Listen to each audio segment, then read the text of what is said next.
Notte angosciosa di Don Abbondio, colloquio con Renzo.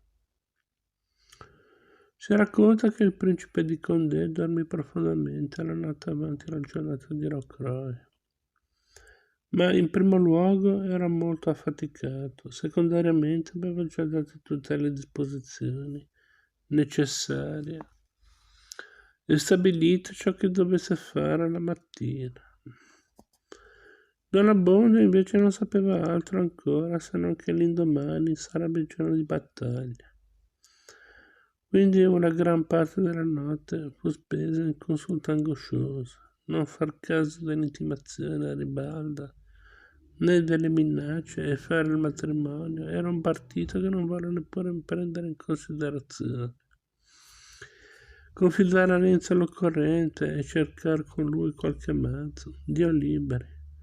Non si lascia scappare parola, altrimenti, aveva detto uno di quei bravi, e a sentirsi rimbombar quella nella mente, Don Abbondio non che pensare a trasgredire una tal legge, si pentiva anche dell'aver ciarlato con Perpetuo. Fuggire? Dove? E poi quanti impicci e quanti conti da rendere. A ogni partito che rifiutava, il pover'uomo si rivoltava nel letto. Quello che per ogni verso gli parve il meglio o il men male fu di guadagnar tempo, menando Renzo per le lunghe. Si lamentò a proposito che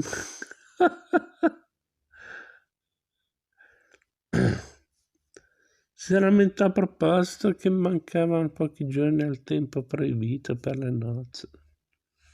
E se posso tenere a bada per questi pochi giorni quella ragazzona, ho poi 2 mesi di respiro, e in 2 mesi può nascere di gran cosa.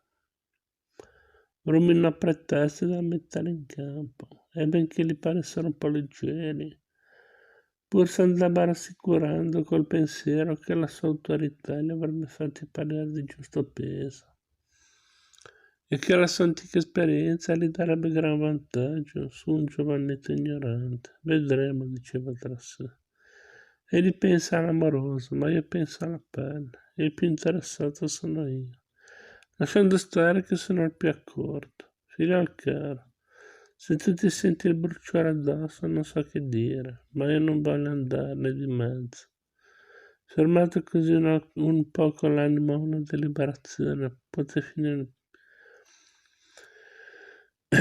finalmente chiudere occhio. Ma che sonno, che sogni. Bravi, Don Rodrigo, Renzo, viottole, rupi, fughe, inseguimenti, grida, schioppettate. Il primo a svegliarsi dopo una sciagura è in un impiccio. È un momento molto amaro, la mente appena risentita. Ricorre alle idee abituali della vita tranquilla antecedente, ma il pensiero del nuovo stato di cose le si affaccia subito sgarbatamente. E il dispiacere non è più vivo in quel paragone istantaneo. Assaporato dolorosamente questo momento, Don Abbondio ricapitolò subito i suoi disegni della notte. Si confermò in essi e gli ordinò meglio, s'alzò e stette aspettando Renzo con timore e ad un tempo con impazienza. Lorenzo, come dicevano tutti Renzo, non si fece molto aspettare. Appena gli parve ora di potersi Appena gli parve ora di poter senza indiscrezione presentarsi al curato, andò con la lieta furia di un uomo di 20 anni che deve in quel giorno sposare quella che ama. Era fin dall'adolescenza, rimasto privo dei parenti ed esercitava la professione di filatore, di seta ereditaria per così dire, della sua famiglia. Professione negli anni indietro assai lucrosa, allora già in decadenza, ma non però a segno che un abile operaio non potesse cavare di che vivere onestamente. Il lavoro andava di giorno in giorno scemando, ma l'immigrazione continua dei lavoranti, attirati negli stati vicini, da promesse, da privilegi e da grosse paghe, faceva sì che non ne mancasse ancora a quelli che rimanevano in paese. Oltre di questo possedeva Renzo un poderetto che faceva lavorava egli stesso. Quando il filatoio stava fermo, di modo che per la sua condizione poteva dirsi agiato. E quantunque quell'annata fosse ancora più scarsa degli antecedenti, e già si cominciasse a provare una vera carestia. Pure il nostro giovane, che da quando aveva messo gli occhi ad San Lucia era diventato massaio, si trovava provvisto abbastantemente e non aveva a contrastare con la fame.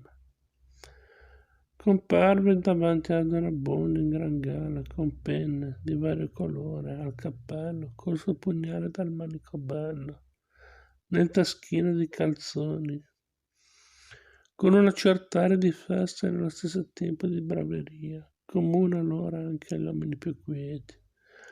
L'accoglimento inciato e misterioso di Donna Bondia fece un contrapposto singolare ai modi gioviali e risoluti del giovanotto.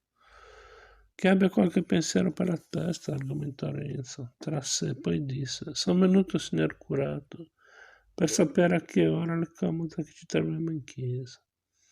Di che giorno volete parlare? Come di che giorno? Non si ricorda che si è fissata per oggi? Oggi, replicò Donna Bondia, come se ne sentisse parlare per la prima volta. Oggi, abbiate pazienza, ma oggi non posso. Oggi non può, cos'è nato? Prima di tutto non mi sento bene, vedete. Mi spiace, ma quello che è da fare è cosa di così poco tempo e di così poca fatica. E poi che cosa? E poi c'è degli imbragli. Degli imbragli, che imbragli ci possono essere? Bisognerebbe trovarsi nei nostri piedi per conoscere quanti impicci nascono in queste materie, quanti conti s'ha da rendere. Io sono troppo dolce di cuore, non penso che a levar di mezzo gli ostacoli, a facilitar tutto, a fare le cose secondo il piacere altrui e trascurare il mio dovere. E poi mi toccano dei rimproveri e peggio. Ma col nome del cielo non mi tenga così sulla corda e mi dica chiaro e netto cosa c'è. Sapete voi quante formalità ci vogliono per fare un matrimonio in regola? Bisogna ben che io ne sappia qualcosa, disse Renzo, cominciando ad alterarsi, poiché me ne è già rotta abbastantemente la testa questi giorni addietro. Ma ora non si è sbrigato di cosa, non si è fatto tutto ciò che sapeva fare. Tutto, para voi, perché avete pazienza. La bestia sono io che trascuro il mio dovere per non far penare la gente. Ma ora basta, so io quel che dico. Noi poveri curati siamo tra l'incudine e il martello. Voi impazienti, vi compatisco, povero giovane. E i superiori, basta, non si può dire tutto. E noi siamo quelli che ne andiamo di mezzo. Ma mi spieghi una volta cos'è questa formalità che sa fare come dice, e sarà subito fatta. Sapete voi quanti siano gli impedimenti e i dirimenti? Che vuol chi sappia di impedimenti?